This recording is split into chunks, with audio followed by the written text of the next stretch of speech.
Hello à tous.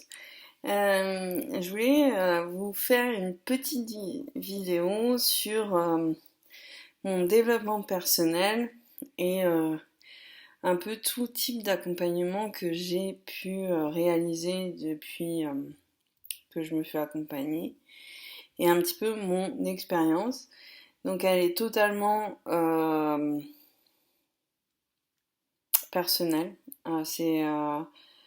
Euh, Donc c'est pas pour dire ça c'est bien ou ça c'est pas bien, c'est qu'est-ce qui a été bien pour moi, qu'est-ce que j'ai testé et qu'est-ce que j'ai moins aimé et qui a moins marché sur moi, mais c'est totalement personnel.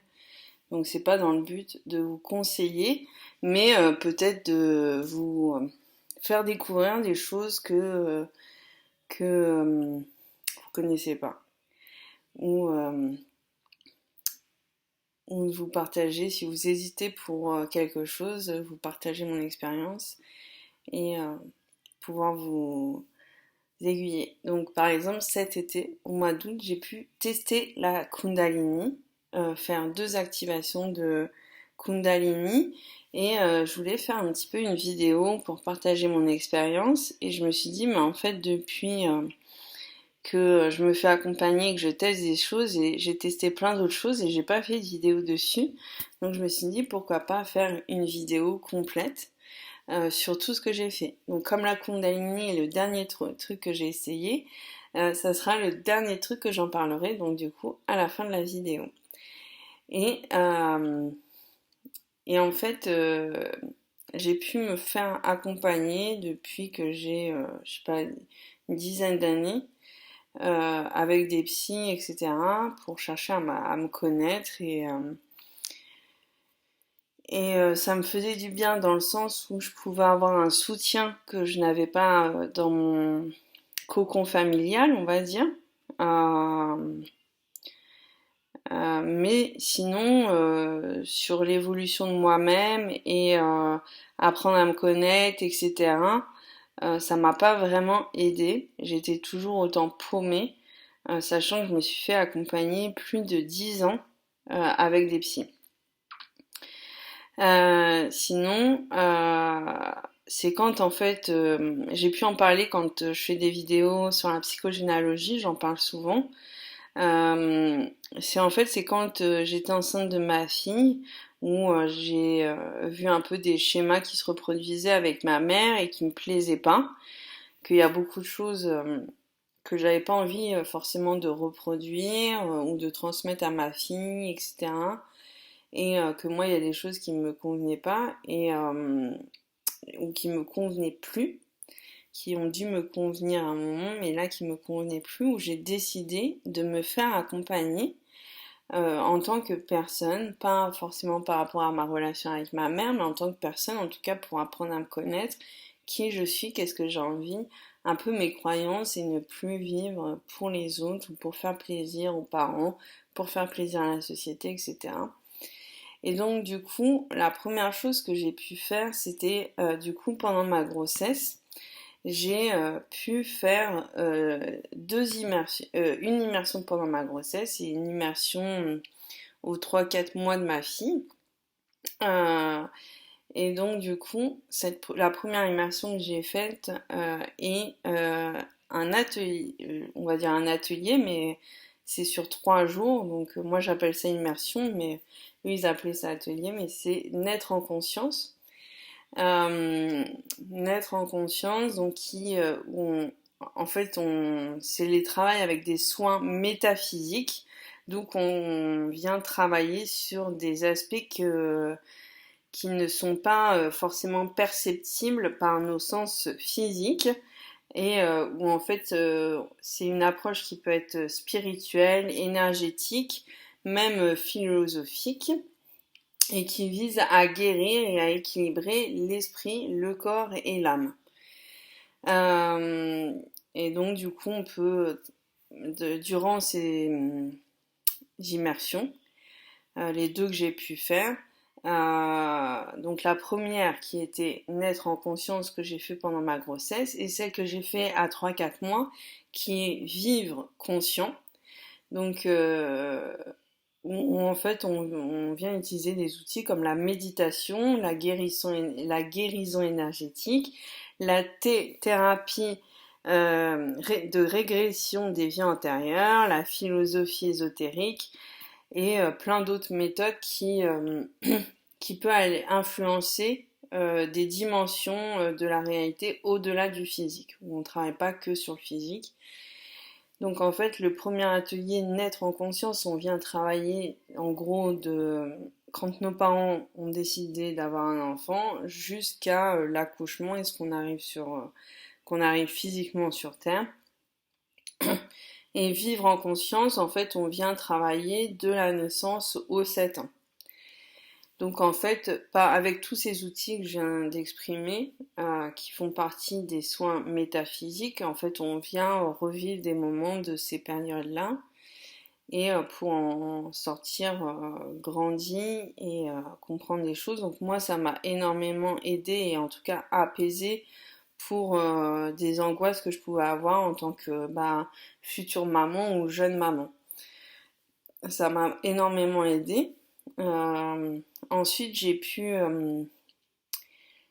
faire des lectures d'âme, j'ai pu découvrir la psychogénéalogie aux 6 mois de ma fille. Aux 6 mois de ma fille, que j'ai fait un accompagnement durant 6 mois.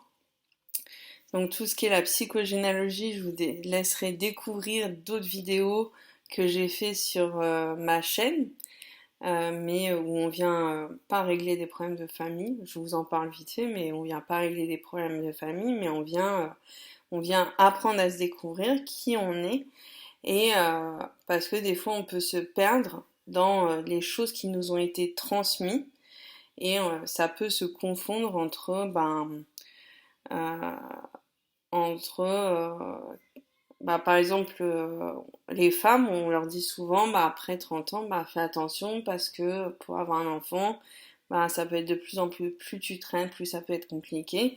En fait, tout ça, on vient transmettre des croyances que, faut absolument à 30 ans, faut absolument commencer à envisager avoir un enfant pour une femme, etc. Et, et ça, c'est des croyances de la société qu'on vient de nous transmettre. Donc à 30 ans, on se met comme objectif, ou même des fois à 25 ans, on se dit, il faut quand même que je me prépare à trouver l'homme de ma vie pour faire un enfant à 30 ans.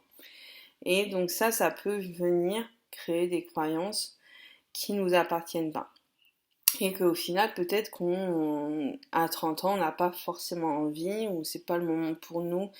L'environnement n'a peut-être pas le mec idéal, le travail idéal, on n'habite pas l'endroit idéal pour accueillir un enfant, mais et du coup on n'en a peut-être pas forcément envie maintenant. En fait des fois ça peut lutter en nous. Et en fait la psychogénéalogie, en fait on va avoir toutes ces croyances qui nous appartiennent pas et qui peut venir créer des blocages ou des souffrances ou même des maux physiques, qui fait que on a des maladies, on a des problèmes qui nous empêchent d'avancer et comme on voudrait. Et en fait, on va aller en psychogénéalogie, on va aller chercher toutes ces croyances pour s'en libérer et comprendre quelles sont nos croyances, celles qui nous appartiennent et celles qui appartiennent au transgénérationnel. J'ai pu découvrir ça, après j'ai pu me faire accompagner en coaching, donc en 2019. Donc ma fille, au cas où elle arrivait en 2000, j'ai commencé le travail avec les soins métaphysiques en 2016. Donc en 2019, j'ai pu commencer à me faire accompagner en coaching. Donc aussi pendant tout ce temps-là, j'ai pu découvrir tout ce qui est la lithothérapie, l'aromathérapie, les fleurs de bac et m'accompagner avec ça durant tout ce temps-là. Ensuite, je me suis accompagnée en coaching. Ensuite, j'ai découvert tout ce qui est géobiologie et bioénergétique, qui sont les énergies subtiles qui nous entourent, euh, et où j'ai pu découvrir la forêt de Brocéliande. Je vous ai fait des vidéos sur la forêt, mon expérience dans la forêt de Brocéliande que vous pourrez aller voir. Et j'ai pu aller me faire accompagner aussi en bioénergétique, dans ces énergies-là. Et, euh, et donc là où on vient travailler sur 3 plans, donc le plan de notre propre vie, en gros de la conception, quand nos parents ont eu envie d'avoir un enfant, là, quand on est dans le ventre de notre mère jusqu'à aujourd'hui, sur le plan de notre âme et sur le plan de la généalogie. Mais je pourrais vous en parler, refaire une vidéo là-dessus un petit peu plus approfondie, parce que je me suis fait accompagner là-dessus et c'est un domaine qui me parle bien et que j'utilise, des principes que j'utilise un petit peu dans mes soins. Euh, et, euh, et du coup, là, cet été, j'ai pu tester l'activation de la Kundalini, qui est une énergie vitale. Donc après, je suis pas professionnelle de ça. Tout ce que je vous parle, c'est pas à part la psychogénéalogie où j'en travaille, mais sinon les autres, c'est pas mes spécialités. C'est des domaines où moi je me suis fait accompagner. Donc pour moi, l'activation de la Kundalini, c'est l'activation de l'énergie, notre énergie vitale, notre flamme intérieure. Donc il y a une énergie qui va passer par la colonne de nos différents chakras et se diffuser dans notre corps. Et donc du coup, moi j'ai pu en faire 2 durant l'été. Donc la première a été hyper agréable et douce. Donc j'ai eu une montée qui s'est arrêtée au niveau de la gorge. Et c'est pas activée entièrement, mais il y a une partie qui s'est activée. Donc au début, il y a le mental pour moi en tout cas, il y a mon mental qui est venu lutter. Et je la sentais en fait plus avancée. En fait, ça monte, ça descend, ça monte, ça descend. Et en fait, plus ça monte haut en fait. Donc ça fait. Donc moi au début, je sentais que ça montait jusqu'à mon nombril. Après, euh, ça montait petit à petit jusqu'à arriver à la fin, jusqu'à ma gorge. Et après, je sentais dans tout mon corps un sentiment de bien-être. J'avais même envie de rire, de danser, de bouger.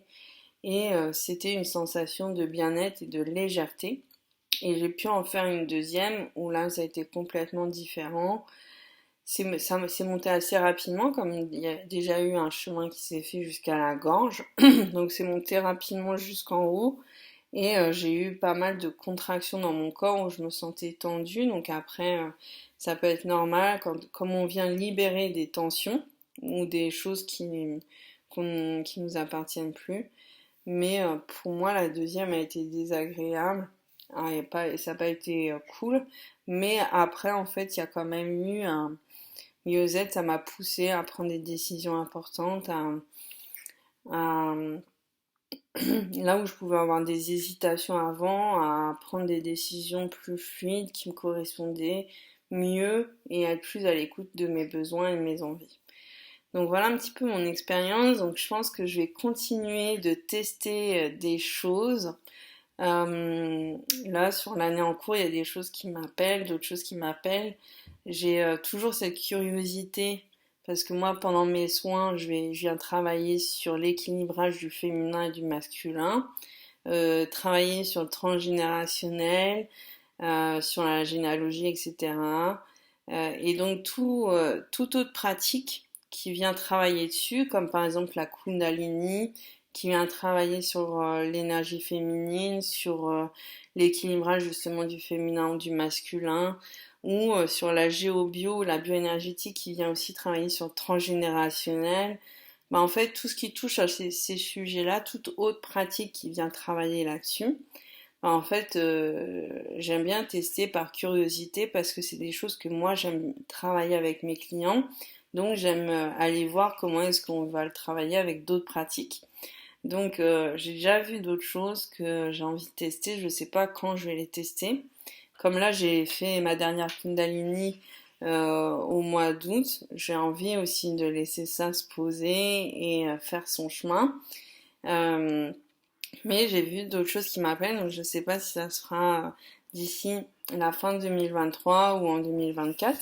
Mais peut-être que je vous ferai d'autres vidéos pour vous partager d'autres pratiques que j'ai pu utiliser et pourquoi pas revenir sur des pratiques que je vous ai parlé durant cette vidéo ou d'autres pratiques que j'ai pu pratiquer mais que je vous ai pas parlé ici. Il y a l'astrologie aussi que j'ai testé pour apprendre à se connaître. Il peut y en avoir d'autres. Mais voilà, peut-être que vous verrez durant l'année d'autres vidéos de ce style-là. En tout cas, si vous avez des questions, que vous voulez que j'aille plus loin sur des pratiques que j'ai parlé durant cette vidéo, n'hésitez pas à le mettre en commentaire. Et j'hésiterai pas à refaire une vidéo si l'inspiration m'en dit. Voilà, je vous dis à très vite.